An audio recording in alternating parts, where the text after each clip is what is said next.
আসসালামু আলাইকুম। আমি এই মুহূর্তে ধলেশ্বর গোরস্থানের ভিতরের দিকে চলে আসছি। আর দেখতে পাচ্ছেন এখানে অনেকগুলা নতুন কবর আছে। এই যে নতুন কবরে এই যে খাঁচা দিয়ে রাখা হয়েছে।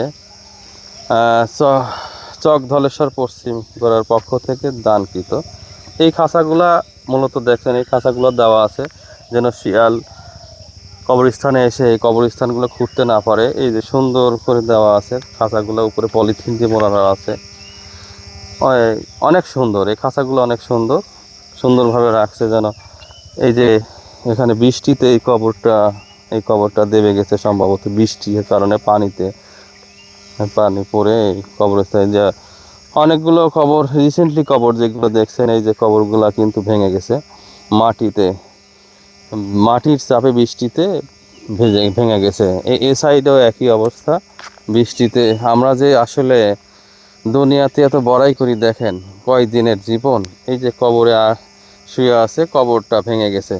কবরের এই যে প্রত্যেকটা কবরই কিন্তু রিসেন্টলি হয়তো 2-1 মাস হয়েছে বা তারও কম হয়েছে। এই যে কবরটা দেখছেন, এই যে কবরটা কিন্তু ভেঙে গেছে ভারী বর্ষণের কারণে, এগুলা ভেঙে গেছে। এই যে একজন দেখতে মরহুমা আসিয়া খাতুন, তিনি 2026 সালেই ফেব্রুয়ারিতে তিনি ইন্তেকাল করেছেন। এই যে কবরগুলা ওই যে খাঁচা দিয়ে দিয়ে রাখা হয়েছে শিয়ালের হাত থেকে রক্ষা করার জন্য, সুরক্ষা করার জন্য।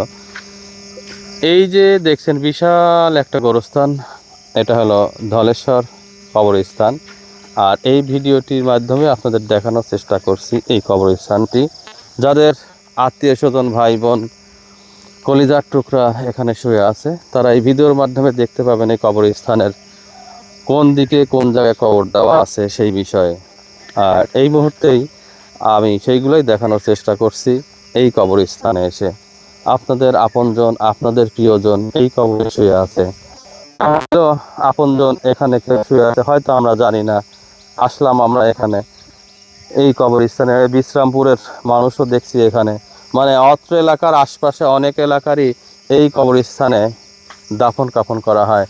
এই যে এখানে আছে ধলেশ্বর মাদ্রাসার পাশে আর একটা দেখছি যে মরহুম আবদুল্লাহ ইবনে তাসিন, তিনি 2023 সালে ইন্তেকাল করেন। তার এই কবর, এই নেম প্লেটটি। তো এই ছিল আজকে ধলেশ্বরের কবরস্থানের সর্বশেষ যে ভিডিও চিত্র আপনাদেরকে দেখালো।